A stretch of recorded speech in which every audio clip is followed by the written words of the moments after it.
Hi, I'm Chuck Dorsett for Weaver Leathercraft, and this is the Leather Element.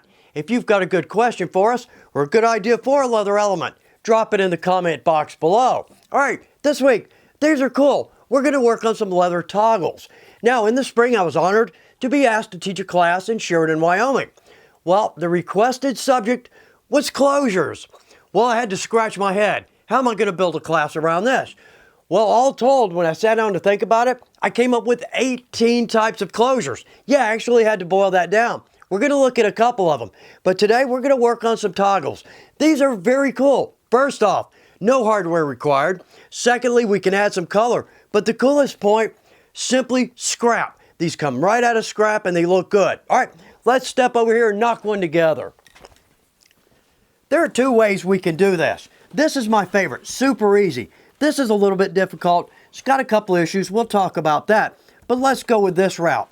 Now, size. This is just general. Roughly 1.5, roughly 2.5 to 3 inches, and 1/2 inch at the bottom. Basically, it's up to you. You can make these wider or thinner or thicker simply by increasing that distance. All right, let's start right here. So with this, there we go. Let's measure this because I've cut multiple pieces here. 1.5 inch wide by 2.5 inches long, okay? Leather weight. We need to stick with a 2 to 3 or a 3 to 4. 4 to 5 is simply getting a little too thick, but that depends on you again. If you're making a large toggle for a large project, that's no issue. Right here, let's do this. Let's drop this in, scribe this out, and then cut it. And trim that last point, okay? So, easy enough pattern. Let's take a little bit of glue. And I'm just going to put a small dab of glue at the end here, just enough to tack that down until we get our lace in. So let's spread that out. It's great glue. Dries quick, sticks well. Let's get the glue off the end of my finger. All right, with this, let's roll this as tight as we can, starting from our larger end. There we go. Looks pretty good. There's our toggle. Now let's take a piece of lace and simply wrap this around. There we go, just enough to hold it. Give it maybe 4 or 5 minutes to dry. While that's drying, let's jump over and cut our own lace. We can certainly use lace from a spool, but let's do this. Let's cut about a 1/8 inch wide piece of lace. And on each end, what we need to do is give this a long taper because we're going to have to force that or push that down through 4, 5, maybe 6 layers. So good long taper on both ends. Very cool. Let's let this dry for about 4, maybe 5 minutes. Okay, given that good dry time, again, great glue, dries fast, sticks well. Now with this, what I'm going to do is punch 2 holes from my face through the end of this tab. So I kind of have to watch what I'm doing here.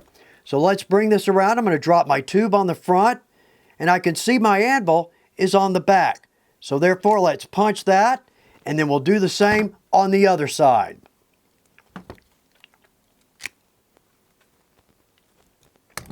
Okay, we've got our 2 holes going through the back tab.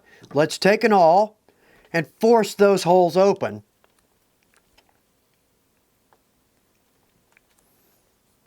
Got that?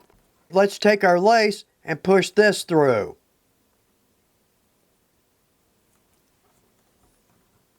There we go. Okay, so cool little toggle. Now, a couple points with our pouch. Now on this, we've got a leather button. But what we can do is we can take our toggle and we could drop this in on either our flap or our main body. We can drop it in horizontal or vertical. Now, one of the big points here, when we jump over to this pattern, this one to me is a little bit difficult for a couple of points. First off, to cut a good, clean, consistent strap, that's difficult. But then I've got to drop in a big hole, force that through, put that onto my pouch, and then I've got to tie a big knot on the back. With this, I've got 2 holes, so therefore it's going to stay vertical or horizontal. Whereas this can easily spin and it becomes kind of an issue. So right there, super easy to do, great toggle. We can use scrap, we have no need for hardware, and we can add some color into our project. One more point too. When we're adding a closure, It's a little tough to make sure that is spot on, left to right, and it's tight. With a toggle, we got all kinds of room there to work with. And colors. No end to the possibilities there. I hope this is good information for you. Thanks for taking time to watch the Leather Element. Good luck with your projects.